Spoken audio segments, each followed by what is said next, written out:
Sir, Iran Israel వార్‌లో Israel ఇప్పుడు వెనుకంజలో ఉన్నట్టుగా కనిపిస్తుంది సార్. అది భయపడుతున్నట్టుగా కూడా తెలుస్తుంది. అంటే ఇరాన్ దగ్గర దాదాపు 20,000కు పైగా బాలిస్టిక్ మిసైల్స్ ఉన్నాయని వాటిని ఇప్పుడు ప్రయోగిస్తున్నట్టుగా కూడా వార్తలొస్తున్నాయి సార్. ఈ నేపథ్యంలోనే ఇజ్రాయెల్ భయపడి అమెరికా దగ్గరికి వెళ్లి ట్రంప్ దగ్గర మొరపెట్టుకుంటున్నారు, మమ్మల్ని కాపాడండి అని చెప్పేసి కూడా ఆ రకంగా అయితే న్యూస్ ఒకటి బయటకొస్తుంది సార్. అసలేం జరుగుతుంది ఈ యుద్ధంలో? మరి ఇరాన్ ఈ స్థాయిలో పైచేయి సాధించగల కారణాలు ఏంటంటే, మొన్నటి వరకు ఇజ్రాయెల్‌దే పైచేయదనుకున్నారు. కాకపోతే ఇప్పుడు ఇరాన్ బీట్ చేయడానికి గల కారణం ఏంటి? మరి ఇరాన్, ఇజ్రాయెల్ వార్ ఎక్కడి వరకు దారితీసే అవకాశం ఉంది? దీనికి సంబంధించి మీరేం చెప్తారు? ఇది ఏడో రోజు ఇరాన్ కి ఇజ్రాయెల్ మధ్య వారు. దీన్ని మొదలు పెట్టిందైతే ఇజ్రాయెల్ మొదలు పెట్టింది ఈసారి. దీనికి ప్రధాన కారణం ఏంటంటే ఇరాన్ దగ్గర ఆ న్యూక్లియర్ వెపన్ గ్రేడ్ యురేనియం నిల్వలు పెద్ద ఎత్తున పెంచుకుంటూ వెళ్తుంది. మామూలుగా యురేనియం నిల్వల్లో ప్యూరిటీ 60% దాటి 90% వరకు వెళ్తే అది న్యూక్లియర్ వెపన్స్ తయారు చేయడానికి సరిపోతుంది. సో ఇది 60% క్రాస్ అయిపోయింది. వాళ్ళు 2 వారాల్లోనే న్యూక్లియర్ వెపన్స్ తయారు చేయగలరు. ఇప్పుడు ఆపకపోతే న్యూక్లియర్ వెపన్స్ ఇరాన్ తయారు చేసేస్తుంది. తయారు చేస్తే మన మీద వేస్తుంది అన్న భయంతోనే ఆ, ఇజ్రాయెల్ అటాక్ చేసినట్టుగా చెప్తున్నారు. కానీ ఇరాన్ని సపోర్ట్ చేసే వాళ్ళ వాదన వేరే రకంగా ఉంది. అదేంటంటే ఇరాన్ ఎప్పటి నుంచో ఎన్పిటి అంటే నాన్ ప్రొలిఫరేషన్ ట్రెటీలో సంతకం చేసింది ఇరాన్. సో అంటే మేము న్యూక్లియర్ వెపన్స్ ని తయారు చేయము అని చెప్పి ఒక అగ్రిమెంట్ లో సంతకం చేసింది. అట్లాగే ఐఏఈఏ ఐఏఈఏ అంటే ఇంటర్నేషనల్ ఆటమిక్ ఎనర్జీ ఏజెన్సీ. ఇది గత సంవత్సరంలో ఇరాన్ లో 15 సార్లు పర్యటించి 15 సార్లు ఇరాన్ లో అనేక సైట్లను ఇన్స్పెక్ట్ చేసింది. సో నిర్ధారణగా న్యూక్లియర్ వెపన్స్ ఉన్నట్టుగా ఈ ఆటమిక్ ఎనర్జీ ఏజెన్సీ చెప్పలేదు. మరోవైపు ఇజ్రాయెల్లో ఈ న్యూక్లియర్ బాంబు తయారీ ఉంది. వాళ్ళు ఇప్పటి వరకు ఈ ఆటమిక్ ఏజెన్సీ ఇజ్రాయెల్కి వెళ్ళలేదు, ఇన్స్పెక్ట్ చేయలేదు. సో ఒక పక్క న్యూక్లియర్ వెపన్ పెట్టుకున్న ఇజ్రాయెల్ న్యూక్లియర్ వెపన్స్ లేని ఇరాన్ మీద ఈ సాకుతో దాడి చేసి కంట్రోల్ చేయాలని ట్రై చేస్తుంది. దీని వెనక ట్రంప్ ఉన్నాడు. ట్రంప్ కుక్క అయితే ఇజ్రాయెల్ తోక కుక్కను ఆడిస్తున్నట్టుగా ఉంది. అంటే ఇజ్రాయెలే అమెరికాను ఆడిస్తున్నట్టుగా ఉంది. ఎందుకంటే ఇజ్రాయెల్ ఈ మిడిల్ ఈస్ట్ లో కంప్లీట్ గా ఆధిపత్యం కోసమే ఈ పని చేస్తుంది. అంటే ఇరాన్ ఒకటే దానికి ధీటుగా నిలబడుతుంది. పాలస్తీనాను ఆల్మోస్ట్ నాశనం చేసేసింది. గాజాలో ఈ 2 ఏళ్లలో దాదాపు 56,000 మందిని అతి దారుణంగా చంపేసి ఇంకొక 10 లక్షల మంది చనిపోయే అవకాశాలు అక్కడ కల్పించింది. ఒక నిర్బంధ జైల్ని అక్కడ తయారు చేసింది. ఇటు లెబనాన్ మీద అటాక్ చేసింది. సిరియాలో ఉన్న ప్రభుత్వాన్ని మార్చేసి తమకు అనుకూలమైన ప్రభుత్వాన్ని అమెరికా, ఇజ్రాయెల్ పెట్టుకోగలిగారు.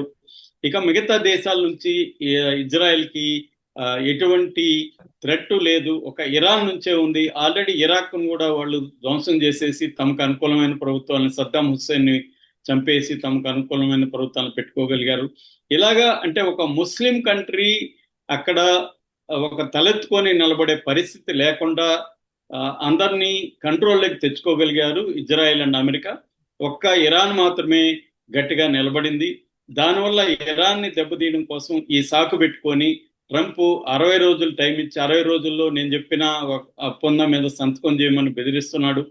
సో మరోవైపు ఏమో ఇదే ట్రంప్ న్యూక్లియర్ వెపన్స్ ఉన్న పాకిస్తాన్, టెర్రరిజాన్ని ప్రోత్సహిస్తున్న పాకిస్తాన్ మిలిటరీ చీఫ్ అసీం మునీర్తో మాత్రం నిన్న ప్రైవేట్ డిన్నర్ లో పాల్గొన్నాడు. సో అని వీళ్ళు వాదిస్తున్నారు, ఇరాన్ని సపోర్ట్ చేసేవాళ్ళు. ఈ నేపథ్యంలో ఇరాన్ అసలు ఏమాత్రం తగ్గలేదు. డైరెక్ట్ గా ట్రంప్ కే వార్నింగ్ ఇచ్చింది. ఎందుకంటే ట్రంప్ అంతకుముందు ఇరాన్కి ఒక సీరియస్ వార్నింగ్ ఇచ్చాడు. అదేంటంటే మీ దగ్గర వెపన్స్ ఉండొచ్చు, మీ దగ్గర చాలా ఉండొచ్చు, కానీ నేను అనుకుంటే మీ సుప్రీం లీడర్ ఎవరైతే ఉన్నాడో ఐతుల్లా ఖొమేని, అతను ఎక్కడున్నాడో మాకు తెలుసు, మేము అనుకుంటే అతను చంపగలం, కానీ ఇప్పుడు నేను చంపదలుచుకోలేదు, కానీ మా ఓపికను పరీక్షించకండి అని ఒక తీవ్ర హెచ్చరిక చేశాడు. ఒక దేశ సుప్రీం అధినేతను ఇంకొక దేశ సుప్రీం అధినేత ఇలా బెదిరించడం అనేది ఇవాళ మొత్తం ప్రపంచ ప్రజలు జీర్ణించుకోలేని పరిస్థితి. అంటే ఫర్ ఎగ్జాంపుల్ ఇప్పుడు ఇదే ఒక మోడీనో ఒక అసీం మునీర్నో ఇంకోనన్నా ఇలాగ బెదిరించగలడా? ఒక దేశ సుప్రీం అయిన అధినేత నువ్వెక్కడున్నావు నాకు తెలిసి, నేను అనుకుంటే నేను చంపగలను అని బెదిరిస్తున్నాడంటే అమెరికా ఏ స్థాయిలో ఒక రౌడీ లాగా, ఒక ఇంటర్నేషనల్ రౌడీ లాగా బిహేవ్ చేసి నీ ఇంట్లో నిన్ను చంపగలను నేను అన్నట్టుగా మన సినిమాలో బాలకృష్ణ డైలాగ్ లాగా ఆ, ట్రంప్ మాట్లాడుతున్నాడు. దీని పట్ల ఇరాన్ కూడా తగ్గలేదు. ఇరాన్ ట్రంప్ మాట్లాడిన కాసేపటికి ఆ, తన 20 మిసైల్స్ ని ఇజ్రాయెల్ మీద అటాక్ చేసింది. సో నిన్న ఒక వీడియో రిలీజ్ చేశారు ఇరాన్లో ఒక వీడియో. ఆ వీడియో చూస్తే మనం దాదాపు 20,000 బాలిస్టిక్ మిసైల్స్, తర్వాత సోనిక్ ఇవి మిసైల్స్ రకరకాల ఉన్నాయి, సూపర్ సోనిక్. సో ఇవన్నీ ఎంత ఉన్నాయి చూడండి, మా దగ్గర నిల్వలు. మేము అనుకుంటే ఏ దేశాన్ని అయినా మేము ఎదుర్కోగలం, అమెరికానైనా కూడా మేము ఎదుర్కోగలం అని ఒక ఇది చేశారు. మరోపక్క నార్త్ కొరియా, చైనా కూడా రంగంలో దిగే అవకాశం ఉంది. ఎందుకంటే చైనా దాదాపు అక్కడ 400 బిలియన్ పెట్టుబడుల్ని ఇరాన్లో పెట్టింది. చోబహర్ పోర్ట్ ని నిర్మిస్తుంది. తర్వాత ఇరాన్లో ఉండే చమురు నిల్వలు 80% చైనానే కొంటుంది. అందువల్ల ఇప్పుడు ఇరాన్ గాని అక్కడ దెబ్బతింటే చైనా ఎకనామీకి క్రైసిస్ వచ్చే అవకాశం ఉంది. అందువల్ల చైనా వదిలే ప్రసక్తే లేదు. మరోవైపు ఇరాన్ 20,000 మిసైల్స్ తో రోజుకి 100-200 అటాక్స్ అనేది మొదలుపెట్టింది. ఇంతకు ముందు ఎప్పుడు కూడా ఇజ్రాయెల్ ఈ స్థాయి దాడులను ఎదుర్కోలేదు. వాళ్ళ దగ్గర ఉన్న రక్షణ వ్యవస్థలు, ఒక 4-5 రకాల రక్షణ వ్యవస్థలు ఇజ్రాయెల్కు ఉన్నాయి. అవన్నీ కూడా ఇంకొక 12 రోజులకు మాత్రం వస్తాయి. ఎందుకంటే వాటికి సంబంధించిన బ్యాటరీలు కానీ మిగతా మెయింటెనెన్స్ కి సంబంధించిన పరికరాలు కానీ అయిపోతాయి, నిల్వలు అయిపోతాయి. దాని తర్వాత రక్షణ వ్యవస్థలు పనిచేయవు. ఏ దేశం కూడా 20,000 మిసైల్స్ ని ఎదుర్కొనే పరిస్థితి లేదు అని బెంజమిన్ నెతన్యాహు ట్రంప్ ని శరణ చొచ్చుతున్నాడు. మీరే ఎట్లన్నా యుద్ధాన్ని ఆపండి అని చెప్తున్నాడు అని వార్తలు వస్తున్నాయి.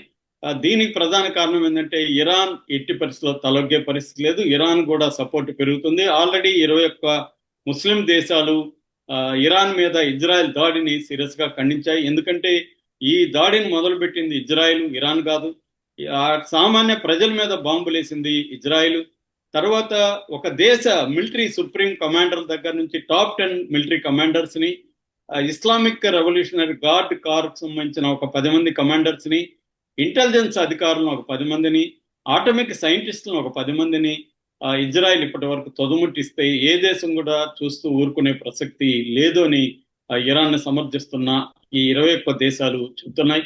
సో మీరు వచ్చి ఒక ఆటమిక్ న్యూక్లియర్ వెపన్స్ ఉందనే ఒక సాకు చెప్పి ఒకప్పుడు ఇరాక్ ని ఎట్లయితే నాశనం చేశారో ఇరాన్ ని కూడా అలా నాశనం చేయడానికి మేము ఒప్పుకోమని 21 దేశాలు నిన్న, అందులో ఈజిప్ట్ ఉంది, పాకిస్తాన్ ఉంది, సౌదీ అరేబియా ఉంది, కువైట్ ఉంది, యుఏఈ ఉంది, అనేక ఆఫ్రికన్ ముస్లిం దేశాలు ఉన్నాయి.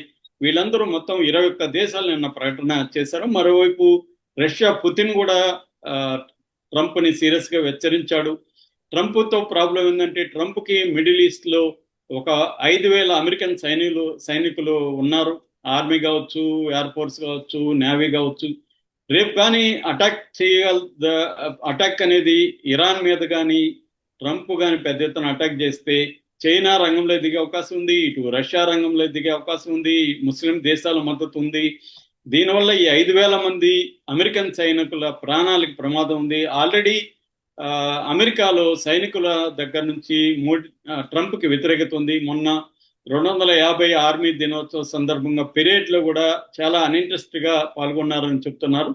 ఈ నేపథ్యంలో ఇప్పుడు ఇటు టెల్ అవే మీద, తర్వాత హైఫా మీద పెద్ద ఎత్తున అటాక్స్ జరుగుతున్నాయి.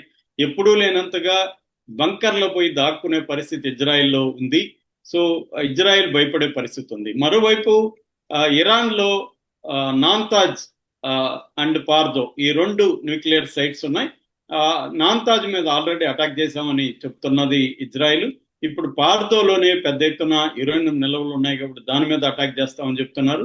రెండో వైపు ఆ పార్దోలో దాదాపు 300 అడుగుల లోపల ఈ వెపన్స్ దాచిపెట్టున్నారు, యురేనియం నిల్వలు దాచిపెట్టున్నారు. అంత లోపలికి వెళ్ళి అటాక్ చేసి వెపన్స్ ఇజ్రాయెల్ దగ్గర లేవు, ఓన్లీ అమెరికా దగ్గర మాత్రమే ఉంది. జీబీయూ అంటారు దాన్ని, గైడెడ్ బాంబ్ యూనిట్ అంటారు. ఇది బంకర్ బస్టర్ బాంబ్ అనమాట. ఇది 13,600 కేజీల బరువు ఉంటది. దాన్ని క్యారీ చేసే ఎయిర్ క్రాఫ్ట్ కూడా ఇజ్రాయెల్ దగ్గర లేదు. దాన్ని B2 స్టెల్త్ ఎయిర్ క్రాఫ్ట్ అంటారు, అది కూడా అమెరికా దగ్గరే ఉంది. సో అమెరికా అనుకుంటే మాత్రమే ఈ ఇరాన్ని అటాక్ చేయగలదు. కానీ ఇరాన్ అటాక్ చేస్తే మాత్రం ఇది ఒక రకమైన థర్డ్ వరల్డ్ వార్ దారితీసే అవకాశం కనిపిస్తుంది. మరి ఈ వార్ ఇప్పటి వరకు లేని ఒక కొత్త రూపాన్ని అయితే సంతరించుకుంది. ఇజ్రాయెల్ మొదటిసారిగా ఒక ముస్లిం దేశానికి వణుకుతున్న పరిస్థితి